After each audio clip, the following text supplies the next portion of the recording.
প্রবাসী কল্যাণ উপদেষ্টা আসিফ নজরুল স্যার বলেছিলেন আমাদের প্রতিনিধিদের সাথে সাক্ষাৎ করবেন, পরের দিন করেন নাই। এরপরেও আরও 2টা তারিখ দিয়ে উনি সেটা কখনো করেন নাই। আমরা এখান থেকে কোনোভাবে যাব না। আমরা যতক্ষণ পর্যন্ত আমাদের দাবি পূরণ না হবে ততক্ষণ পর্যন্ত এই কর্মসূচি একা থাকবে। আমরা যতক্ষণ পর্যন্ত ওনার সাথে দেখা না করতে পারবো আমরাও রাস্তা থেকে উঠবো না।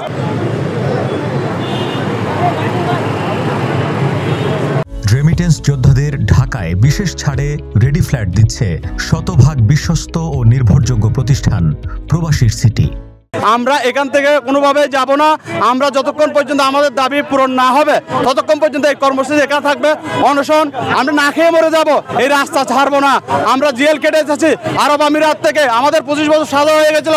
ডক্টর ইউনূস স্যার আমাদের আন্তরিক সহযোগিতায় যে কাজটা করে নিয়ে আসছেন, আমাদের অনেক ভাই আজও জেলে রয়ে গেছেন, অ্যারেস্ট করছে, আজও পর্যন্ত তাদেরকে আনার কোনো ব্যবস্থা নেয় নাই। আমরা যতক্ষণ পর্যন্ত ওনার সাথে দেখা না করতে পারবো আমরাও রাস্তা থেকে উঠবো না। আমাদের দাবি মানতে হবে।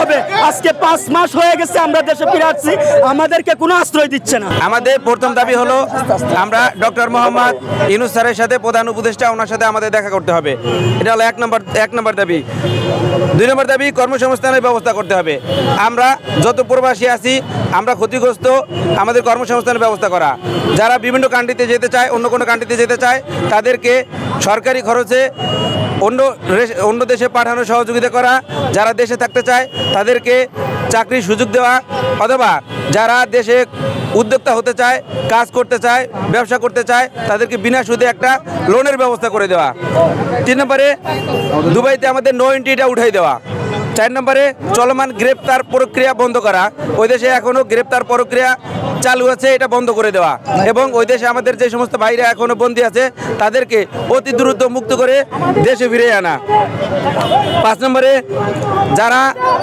যারা দোষী আমাদেরকে ওই দেশে ফাঁসিয়ে দিয়েছিল তাদেরকে আওতায় আনা।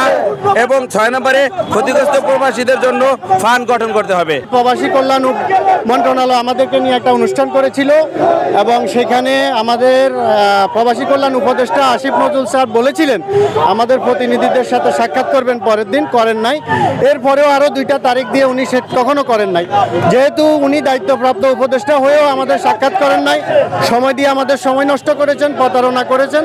এখন তার উপরে তো প্রধান উপদেষ্টা ছাড়া আমাদের কেউ নাই। আমাদের এই দুঃখ দুর্দশা দেখার জন্য প্রধান উপদেষ্টা ছাড়া কেউ নেই। এই জন্য আমরা ওনার সাথে সাক্ষাৎ চাই।